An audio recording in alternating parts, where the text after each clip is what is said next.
क्या हो गया आपको? आप तो जज थे, आपका दबदबा था, जैसे चाहते थे कलम चला देते थे, हैं? आप ऐसे हो गए, आप इतने तन्हा हो गए, आप इतने अकेले हो गए, ये क्यों? आप यहाँ पे भी जज ही है ना साहब। साहब याद है, मैं वही हूँ जिसकी बाइक चोरी हो गई थी। मैं आया था आपके ऑफिस के बाहर 6 घंटे खड़ा था, मगर आपके प्रोटोकॉल वाले तो मुझे अंदर आने ही नहीं दे रहे थे। वो कह रहे थे साहब बिजी है। तो आप यहाँ पे भी डीएसपी है क्या?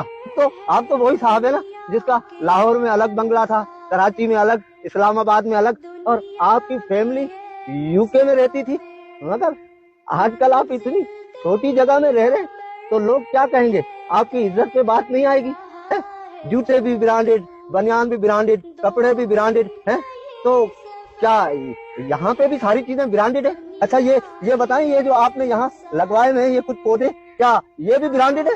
अरे यहाँ तो मुझे ना डीएसपी मिल रहा है, ना मुझे जज मिल रहा है, ना मुझे ब्रांडेड वाले मिल रहे हैं, ना मुझे बिल्डर मिल रहे हैं। अरे ये हाजी साहब, हाजी साहब, हाजी साहब कुछ बोले तो सही। हाजी साहब, हाजी साहब आप तो बहुत बड़े ताजिर थे।